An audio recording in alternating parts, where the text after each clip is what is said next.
Hey guys, it's Mitch. How's it going? Well, unfortunately, we've got to say goodbye to another longtime comic creator, and it's one that was a little bit formative for me. Unfortunately, Peter David passed away. And I know that if we were going to do this properly, we should probably be looking at an Incredible Hulk comic, but for me, X Factor was a bit more my jam. And I don't think Peter David was any less faithful to it once he jumped on board.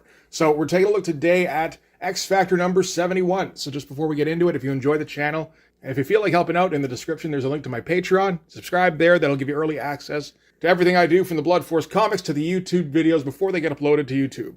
So Peter David, if you're not familiar, I mean, you're probably familiar at this point, right?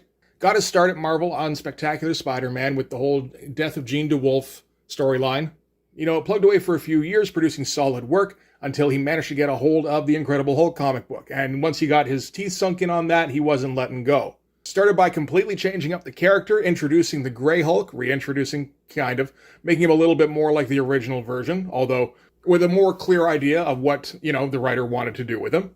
That would have been where I first saw him on, I think, around issue 384 during the Dale Keown run. Although I do know when I was younger, I had at least picked up issue 332 as well, which was right at the beginning of his run. But that was before I was, buying every issue. That was just a random Hulk comic I happened to pick up. But yeah, with 383, 384, that was in the middle of the Infinity Gauntlet crossover. So when the Hulk was, super tiny and he was acting as the Abomination's Jiminy Cricket, which is a weird time to jump on board. I love the art, of course. Dale Keown has always been, his work has always resonated with me. But I like the writing as well. I mean, the Peter David quippy style was one I kind of latched on to early. And I mean, considering the guys I would relate to later, like Warren Ellis and Garth Ennis, there's like a through line there. And at the same time that I was picking that up, I was also picking up X Factor because Will Sportasio's artwork had also caught my eye. Like, it always starts with the artwork. And then there's the Muir Island Saga, which, it does the whole thing where it combines all of the X teams. And right after that, X-Men number 1 comes out. And they decide they're going to be using the X Factor guys as X-Men again. So it's like, well, shit, what's going to happen to X Factor then? I mean, the most likely thing is that you discontinue it. The team doesn't exist anymore. But I think the X office, the editorial office, decided that there was enough cachet in the name that they wanted to keep it going, just with different members. You can do that. And they brought in Peter David to script it. Apparently, the original team was going to be Havoc, Polaris, Guido, Multiple Man, Wolfsbane, and Legion. Only they decided that Legion wasn't enough of a team player, and it's like, well, shit, yeah, wasn't he kind of the bad guy in the Muir Island Saga that just finished? That kind of ended with him as a vegetable? I mean, I guess he can make it work, but they decided, okay, yeah, that's actually probably going to be a bit more difficult than it needs to be. Why don't we just give you Quicksilver instead? And apparently Peter David loved that. And he decided what he wanted to do with X Factor was what some people have been doing with superhero teams for a little while. You look at Justice League with the Mwahaha era. Make it more sitcom soap opera-y, make it more about the characters. Obviously you're going to have your conflicts, you're going to have the odd fight, but for the most part, it's going to be about the characters interacting with each other. And I think this may have been the first time I saw that and, recognized the writer's name, realized, wait a minute, I know this guy from The Hulk as well. I think I like this writer. So I think this is the first time really that I recognized that I liked a writer's work and wanted to see more from that writer. So let's get into this. We can start with the cover. Peter David in this is going to get paired with Larry Stroman, which is kind of an inspired choice, I think. I mean, if you really want to set this book apart from the other X books, it's like, no, we're forging our own path. We're going to get a penciler that draws like nobody else has ever drawn before. Now, I know Larry Stroman had been in comics for a fair few years at this point, but this was definitely the first book I ever saw his work on. And at the time, it's weird, but it's totally viable. I mean, it's 1991. You're used to pencilers having wildly differing styles. From McFarlane to Jim Lee, to Mark Silvestri, Rob Liefeld, Eric Larson, Mark Teixeira, Dale Keown, Will Sportasio, they all have very recognizable styles. And I mean, this is just like, okay, so this is just how this guy rolls. That's fucking weird, but sure, I'm down. But we've got, a pretty standard cover shot where we've got all of our heroes kind of coming out from a central point. We've got all of our speed lines. I mean, this is not very dissimilar from Youngblood number 1, really. Just better choice for an angle. We don't really have any kind of suspicion that these characters are not all on the same plane. Actually dynamic, with the characters all looking like they're doing shit as opposed to pretending they're dynamic. But I digress. We don't have to use every video as an excuse to make fun of Liefeld. Bad YouTube guy. But yeah, no, I do like this cover quite a bit. And I guess this is kind of Classic now, isn't it? All right. Oh, this one's not in the best shape. I don't know that I ever thought I was actually going to make a video on this, just because it's very dialogue driven, as a lot of Peter David comics tend to be. You know, they're not books for the artist, they're books for the writer. So, I mean, you know, Peter David, I think, writes fairly elaborate scripts where, you know, he's the one deciding what happens on each page. And often he doesn't give a shit if a page has an anchor image or, you know, just has any cool looking images whatsoever, just so long as the story gets told. So the cast on this one is going to be Peter David, writer, Larry Stroman, penciler, Al Milgrom, inks. And I think Al Milgrom is suited really well to Larry Stroman's pencils. If I had to guess, I'd say it probably takes a little bit of time for him to get accustomed to this weird-ass style, but once he does, it looks very slick. Mike Heisler doing the letters. That's the co-creator of Union. Glynis Oliver doing the coloring, and Bob Harris trying to fuck it up, and somehow failing. So that's, I mean, everything up until Bob Harris is a pretty damn good team. All right, so we're going to start off with a very 1991 joke, as Guido asks the audience, really. I mean, he's asking one of the characters, but he's effectively asking the audience if they've got any Grey Poupon. And that's going to be kind of an arresting start to the story. You know, it's going to catch your attention a little bit. Peter David liked his kind of, you know, current events type jokes, which usually would become dated jokes pretty quickly, but, you know, he put enough comics out there, it doesn't really matter too much.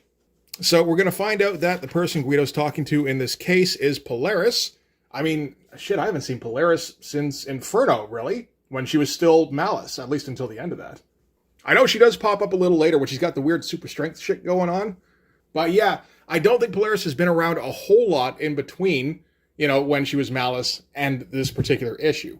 You know, like a few here and there. And I think that's going to be the case with most of the characters in here. This is kind of a standard case of taking your cast-offs and lumping them together and trying to form a cohesive unit out of it. And I really think Peter David loves that dynamic.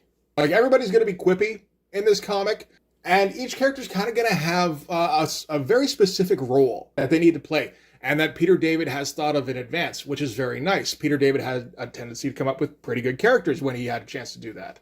So the deal with this particular version of X Factor is that they're basically Freedom Force. They're a government-backed team of mutants. You know, it's a bit of a problem because most of the members of Freedom Force have gone back to being the Brotherhood of Evil Mutants. So that's not a good look. The team called X Factor has joined up with the X-Men, which are, you know, I think most people know are kind of good guys, but at the same time, they're also outlaws, and, I mean, weren't they supposed to be dead? And for some reason, nobody has any pictures or camera footage of them, so they're all weird and creepy. So it's been decided that there should be a public face for mutants, once again. And that absolutely will not go wrong. So we've got our first three members here. We've got Polaris, we've got Guido, who is Lila Cheney's ex-bodyguard. And I think that's pretty much the only thing he's ever really done. And the only reason he's even on anybody's mind leading up to this is because he was briefly in the Muir Island saga. In fact, I think a bunch of these characters were, maybe just as a way to kind of remind people that these characters exist. So, for example, Jamie Madrox, the Multiple Man, I think was also in the Muir Island saga, at least for a little bit. So, we've got this bit here where these three characters are in their new HQ. They don't know each other. These three, you know, they might have met once or twice at the odd X event. I'm sure those happen. You know, like a beach volleyball tournament, something like that. And they're trying to make some small talk. Guido's schmoozing, because that's what Guido does, is he's a big, puffy Michelin man who acts like he's a ladies' man. Polaris is chattering a mile a minute because she's super nervous. I mean, partially because I suppose she's in a public face group again. The other reason is because one of the other members of the team is going to be Havoc, who is, you know, her ex-boyfriend, who I think she's probably tried to kill a couple of times at this point. Again, you know, when she had her brain taken over. And then we've got Jamie, who is the comedy relief. At least at this point. Jamie Madrox would eventually become like the heart and soul of the X Factor team, which is weird. But it kind of worked because it was the same guy writing it all the way through. I mean, we'll get to that, I think, at the end of this issue. And we're going to get to see, you know, some of Larry Stroman's funky style right out from the start with Polaris's hair, which is everywhere, and it's kind of great. And I love just the confidence to do this with hair. It's like, I don't want to draw hair naturalistic in any kind of way. I want to draw a big old shape that kind of just stretches off to infinity. And, you know, have it as this amorphous cloud around my character's head. I think that's what works best. And, you know, I don't disagree at all. Love the way he draws her hair. I mean, you know, how he draws hair in general. Okay, so now we've got the introduction of the running gag. The running gag in this is that there's a jar of mayo that nobody can open. That's the whole gag. And it's going to keep popping up over the entirety of the issue. Now, the Mayo running gag is not funny, I should point out. But it does, again, it gives you that through line, which can be important, particularly for a first issue, I think, where, you get something you can focus on throughout. And people can kind of band together against, because nobody can open this fucking Mayo jar. And we're talking about a team of friggin' superheroes. So, first of all, it's Jamie. He can't open it, so naturally he slams it with his fist, which creates a double. So that's introducing his superpower, in case we're not familiar with the character. I was not. And then he's going to pass the jar over to Guido. And I mean, Guido's whole thing is super strength, so this should be over right here, except for some reason, Guido can't open it either. Oh, and fun little bit here where Guido and Polaris are talking about, her ex joining the team, and, maybe things will be hot and heavy between them, and yeah, maybe they really, really won't. And Guido's like, hey, that's all right if they're not. That just clears the way for you and me. Because like I said, he's all in schmoozing mode. He's like a 90s guy like me says how he feels. I'm what you call sensitive. Of course, some blork's got a problem with that, then I'll, defenestrate him. Which was my first time seeing the word defenestrate, and it quickly became my favorite at the time, largely because I understood the etymology of it. Because to defenestrate somebody is to throw them out of a window, and the French word for window is fenêtre. So to defenestrate somebody is to unwindow them. But, we're learning things as well as being entertained in this comic. And yeah, so Guido can't... so Guido can't hack the Mayo jar, so Polaris is going to have a go. She's got fucking magnetic powers. She should be able to do something to it, but for some reason, it still won't do anything. And that's kind of where we're going to leave our 3. So, the Mayo jar not opening by itself isn't funny. 3 superheroes trying to use superpowers on a Mayo jar and it not working is a little bit funnier. And we're going to add on some more, of course. From here, we're going to cut to Genosha, because that's the last place we would have seen Havoc around this time. During the Extinction Agenda, when he was, brainwashed and was one of the, what do they call him? Magistrate. That's what he was. And, so his mind has been cleared up now, and now he's feeling insane amounts of guilt, I believe, for taking part in the whole Genosha fiasco. So he's trying to help rebuild. And he's got Val Cooper there. Val Cooper was the one who was the liaison for Freedom Force, I believe, and now she's going to basically have the same role with X Factor. So she's the one doing all the recruiting. And, while she's trying to talk Havoc into this, and that, while what he's doing in Genosha is admirable, it isn't the best use of his talents. We had a girder snap and start to fall towards the 2. Alex sees it, and with plenty of time to spare, and is going to blast it out of the air. When all of a sudden, Wolfsbane comes running up and slams into him, knocking him down the hill. He yells at Val to move. She does not, so his response has to be to blast it. And once the girder's been destroyed, he yells at Val, because naturally, he's like, what the hell do you think you were doing? Do you think, having government credentials was going to protect you from the girder? And she's like, no, I wanted to see if when you had to make a decision based on instinct, instead of thinking, you could make the right choice. And it's like, that tied in with the Genosha thing. Gotcha. But I love the way that Larry Stroman does Havoc's Power Blast, where it's not even, so often around this time, people would do beams, hand laser beams, for if people had some kind of energy emission. With Havoc, you always got the impression it was just more this huge wave of force that came out of him. And I think Larry Stroman captures that better than just about anybody. Tom Rainey would do a decent job later on too, actually. Although I get the feeling they were trying to make Tom Rainey stuff look a little bit like Larry Stroman stuff in the wake of Larry Stroman.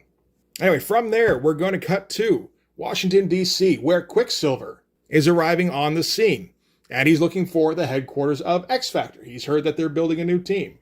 Get a nice big, pretty much full-page shot of Quicksilver with Lockjaw. Lockjaw, of course, is the giant dog that teleports the Inhumans around. And I guess Quicksilver's just hitching a ride there. So Quicksilver shows up at the headquarters for Roxxon. There's a bit of a protest going on when all of a sudden word runs through the crowd that a bomb has been detected and is going to go off in 2 minutes. Meanwhile, Quicksilver is calmly working through the crowd going, hi, I'm looking for X Factor. I hear they've got their headquarters around here. And then you get the just average passersby being like, never heard of them. And he's like, never heard of them. That sounds promising. So at that point, nobody's going to give him further information because of the bomb. They just gotta run. That's what you do when there's a bomb. So Quicksilver's going to show off how fast he can run by zipping through the building, finding the bomb, brings it right out in front of the guy who was yelling at him a second ago, and quickly dismantles it before any kind of charge can go off. And now that he's finally been able to see to these people's immediate problem of a bomb, he's like, oh, so anyway, I was looking for X Factor. I hear they're on Embassy Road. Oh yeah, that's a mile west, that way. Okay, thank you very much. But like, how's that for a page for just giving an impression that a dude is doing super speed running just all over the place?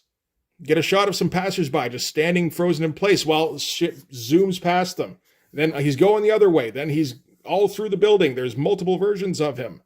And, you know, all of these are things that we've seen plenty of times before, but just piling them all on the same page really does give the impression like he's everywhere at once, which is nice. So shortly thereafter, we're in a hotel room in Genosha, a very well-defined hotel room. Like, there's a whole lot of pretty accurate-looking furniture in here, as well as some, you know, like decent art on the walls, which is always that extra touch that when I see it, I'm like, man, first of all, the artist who put that there actually knows what they're doing with art at least. And I mean, Larry Stroman has kind of shown himself to be that guy where he, you know, he just kind of knows about fashion, style, that kind of thing. And I think kind of shows in this setup here. And Havoc and Wolfsbane are talking. Havoc's telling her how you really didn't need to shove me out of the way. Wolfsbane's like, yeah, I know, I just saw you in danger. And I don't know, I just lost my mind for a second. And this is setting stuff up for, you know, a few issues down the line. First, we're going to set it up like there's some kind of love triangle going on between Polaris and Havoc and Wolfsbane. Then we're going to find out it's something a little bit different. In the meantime, Val's like, yeah, well, you didn't have any problem controlling yourself when it came to me there, now did you, Wolfsbane? And we're belaboring the point of Val saying that, you know, Havoc, in the moment, when he had to act, did the right thing by blasting the girder when it was about to fall on Val. And he's not doing that now by choosing to stay in Genosha instead of joining her awesome team of super people. And of course, Havoc is still all wishy-washy, because that's kind of who Havoc is at this point. He's a much more neurotic version of Cyclops, but at this moment he's going to be Cyclops and says, you know what, no, I'm standing my ground. I'm not joining your awesome team of super people. And then there's a knock on the door and it's Cyclops. It's like, shit, he's going to talk me into joining the super people. Meanwhile, Rain is seeing Professor X for the first time in, I'm not even sure how long. I mean, it's possible she saw him sometime in the Muir Island saga. I get the feeling that not so much, though. And just before the Muir Island saga, I mean, Charles was off in space getting Borgified by some Skrulls. So I think there's a pretty good chance that she hasn't seen Professor X since, I mean, just before issue 200 of Uncanny. So, you know, she's super happy about this. And we're going to set up a little bit of animosity between Val and Wolfsbane in the meantime, because Wolfsbane didn't save Val. And Cyclops and Professor X are going to pull Havoc away so they can have a bit of a chat with them. So Professor X is basically going to sell this as, we need you to be the happy, smiley public face of mutants for us, where you're supposed to be the good guys. And, you know, so you're starting from, you know, like theoretically a positive base, assuming that when the average person hears about a new government task force being set up, they go, cool, that means they're on my side. It's 1991. I suppose people were a little bit more likely to make that assumption, but we needed a page, though, where Alex gets talked to because he doesn't really have a good reason to join the team. And then at the end of the conversation, they point out, oh, and by the way, Lorna's on this team, too. Oh, you know what? I need to think about that a minute. And in the greatest transition of all, we go from Alex thinking about Lorna to a close-up on Lorna's ass. So I think we know what Alex was really thinking about. Anyway, she's at the headquarters. She answers the front door. Quicksilver has eventually found them, but as soon as she opens the door, he collapses. And we're going to find out some weird shit's going on with Pietro. I do love the way Larry Stroman draws Strong Guy, where he's this big friggin' marshmallow man. Just, you know, too big to even be allowed. Like, you think about what muscle men usually looked like around this time. They look like bodybuilders, right? And I'm talking about, like, you know, the Ronnie Coleman kind of, like, just overdone kind of bodybuilders. Larry Stroman goes, no. There's another level beyond that we should be striving for. So you take Ronnie Coleman and you staple pillows all over his body. That's when you get the ultimate superhero physique. So now we're going to spend some time catching up with Quicksilver, who's first going to have some fun at the expense of Madrox, because Madrox is trying to have a chat with Lockjaw. Quicksilver's like, what in the fuck are you even doing, buddy? Madrox is like, well, I was asking Lockjaw what's wrong with you. I know he has trouble speaking sometimes. And Quicksilver starts giggling. He's like, you've been talking to the thing, haven't you? And Madrox is like, well, yeah, we were playing cards, and he told me about how Lockjaw isn't actually a dog. He's just an inhuman that looks like a dog. And that's when Quicksilver reveals that, no, Lockjaw is actually a giant inhuman dog, and the Inhumans have been using the little antenna on his forehead as a receiver and speaking through it for Lockjaw. And apparently Ben Grimm thought he'd found like a kindred spirit and was just like enamored with this whole situation. And, it was just a prank on Ben Grimm. But he just got completely zoned in on this as somebody, who's stuck in a horrible body that they don't want. And he's like, so he still hasn't caught on, eh? For the love of God, don't be the one to tell him. And, we should just point out that we're past the halfway point of this comic, and we haven't had a single confrontation yet. Like, not even anything remotely resembling what we have had is a whole bunch of time with our team joking around and, learning what they've been up to in the last few years, learning a couple of personality quirks, setting up a couple of conflicts in between them, all while this fucking mayo jar just kind of floats through the middle of the book here. Okay, from there we're going to get a quick cut to Alex and Val and Rain on a plane to Washington. Because Alex has now decided, okay, I'm going to be the face of the mutants going forward. And in the meantime, maybe I get my ex-girlfriend back. That'd be kind of nice, to be honest. Meanwhile, Wolfsbane's there because, she wants to get closer to Alex. So that's kind of a bit of a conflict already. And we get just an idea of how nervous and apprehensive Alex is about the coming situation. He's not a natural leader like Scott is supposed to be. I guess Scott's a pretty good leader. He's just a shit husband. But we're setting Havoc up to be very much the younger Summers brother, who theoretically should, have leadership instilled in him genetically, just by being a relative of Cyclops. But he doesn't have that same kind of surety that Cyclops has. And that's really what this page here is for. Pretty imaginative page layout, too. There's a good 10, 11, 12 panels on here. It's hard to tell. It gets to the point where it's like, wait, so what is a panel? Is this a panel here? Not really, right? This is just a continued background from this, I think. And it's like, does this count as a... Why is this panel here? It's just like this very tiny scene setting kind of shot that we didn't even link a word balloon to. But it does help with the transition. Anyway, from there, back to headquarters of X Factor, where Quicksilver is explaining that some development has happened where his superpower is now killing him. He says here, it started last week. Every time I use my velocity, my metabolism speeds up, accelerating my aging. I've learned that some evil individual is behind it, and he's based somewhere here in the Washington area. And they're like, oh, how do you know that? And he's like, because of this postcard I received in the mail. And the postcard, of course, says, Dear Mr. Silver, ha, I have turned your power against you. You'll never find me. Sincerely, an evil individual. And it's got a DC postmark. Again, crazy page design. With not quite as many word balloons, too. It's just, we're getting all sorts of back and forth shots of Quicksilver, and they're giving that kind of pensive feeling. It's pretty good stuff. So after Quicksilver has explained his situation, there's a knock on the door. Turns out it's Havoc with Wolfsbane and Val. And first thing that happens is Lorna runs up and just, throws her arms around him. And that's kind of where they're at the moment. And, Wolfsbane's not too happy. Val looks over in the corner and sees Quicksilver there and is like, what the fuck are you doing here? Quicksilver is like an evil individual has turned my powers against me. He's like, oh, bummer. So now we've got our team all in the same place. We've gotten a pretty good idea of what their personalities are going to be like in this comic. We've got a glimmer of how they're going to interact with each other. Some, we get the idea a bit more than others. The only thing left to tie up is this business with the Mayo jar. We've had Madrox and Guido and Polaris and Quicksilver all take a stab at it. Nobody's been able to make any progress. So now we've got the guy we really want to see take a try with Havoc, who's going to blast the Mayo jar with his plasma blasts. Great, semi-silhouetted shot here. And it bounces off a nearby couch. Nothing has happened to the Mayo jar. So the Mayo jar is effectively indestructible. Jerry thinks it's an entity. So you can't really exacerbate things past that with the Mayo jar. So now's when you got to wrap that thing up. Val gets a hold of the Mayo jar, wraps it a couple of times with her knuckles, and then I guess, that loosens it enough where she's able to pop off the top. So from there, we're cutting to Jamie Madrox later on. Turns out that the Mayo jar was all a prank by him with an indestructible container and unremovable lid. It was sealed on, except it had a remote control. It's just like, okay, that's very elaborate for a Mayo jar prank, but that kind of works for the Madrox character. And then there's a knock at the front door. So we've got one more thing to take care of, apparently. Madrox goes to open it. Somebody's got a shotgun, cocks it, and blows him away. Knocks him back through the window, down onto the street. And it looks like one of our members right from the beginning has died. And that's to be continued. So, pretty dynamic ending there. Like this stuff here is absolutely great. Where Madrox gets shot down, the big boom, boom, boom. Who's doing that? It was Mike Heisler doing the letters. Yeah, that looks fine. And those big shapes for coats that Larry Stroman likes to do. That's good stuff. All right, so that is it. Oh, there's the figures. That's Figures pre-McFarlane Toys. All right, so that is the introduction of our new X team. And I think it's a pretty good one. You know, it introduces all our characters fairly effectively. Like I said, it kind of sets up the relationships they've got with one another, or at least, you know, what they've got with like one or two other members.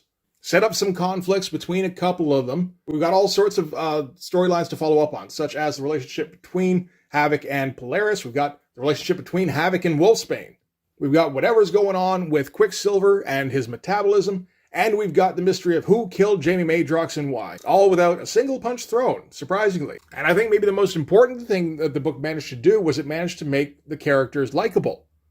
You know, at least some of them. Wolfsbane, I think, is a little bit iffy because we don't really know anything about her yet in this one if we're not familiar with New Mutants, which I wasn't at the time. You know, Polaris, I didn't really know too well, but like her nervous energy was a little endearing.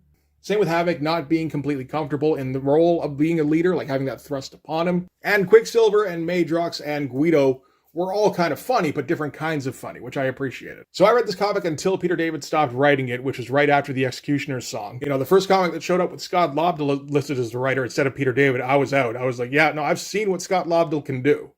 And I don't know how much Peter David I read going forward after that. I think I kept reading Incredible Hulk until Dale Keown left. After that, I think the next thing I would have read by Peter David, apart from or a couple of his Star Trek novels, I read, you know, like at least two of those, I think, would have been like his next X Factor series. Because Peter David stuck with X Factor for like quite a while. Peter David seemed to enjoy kind of being associated with a particular character or team. You know, he's got his Supergirl run, he's got his Aquaman run, he's got his Spider-Man run. The one he's, of course, most associated with is the Incredible Hulk because he has, I mean, I think close to 200 issues. Like from the straight run he did, as well as all the miniseries and one-shots. It's, you know, it's probably in the neighborhood.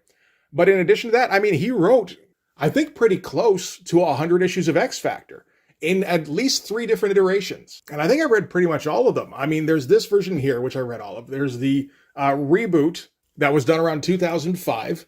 And he did 50 issues of that.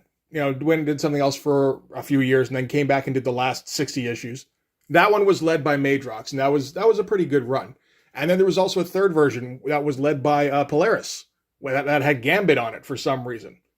Lasted for 20 issues. I think that one also had Quicksilver in it. So yeah, this seems to have been the book that kind of competed with the Incredible Hulk for competition of book that Peter David has written the most of. I think he really liked the idea of the team of misfits that comes together and, you know, they don't get along very well. They got personal problems. It's not exactly unexplored territory or anything, but I think he did it particularly well. So yeah, it's a drag to hear about Peter David passing away, I have to say. Like, he wasn't quite one of my favorite guys, but he was definitely, like, if I saw his name on a book, I'd be more inclined to pick it up than if it was most other writers. I appreciated his particular brand of snarky wit, as well as his ability to juggle multiple storylines and multiple story elements in something like X Factor. So anyway, that is going to do it for this one. Thanks very much for watching. If you like this video, please hit the like button, hit subscribe, hit the notifications so you know when the next one's coming out. In the description, there's a link to my Patreon. Go subscribe there. That'll give you early access to everything I do, from the Blood Force comics to the YouTube videos before they get uploaded to YouTube, as well as some Patreon exclusive content. You can also follow me on Instagram and DM me there for commissions. Commissions are now open. But yeah, that's going to do it. Thanks again for watching, guys. I'll see you in the next one. Bye-bye. Still, though, I mean, like, it's a drag, you know, like, still, though, you know, it's a drag. Like, guy was still too young, and, I really enjoyed his work when I was younger.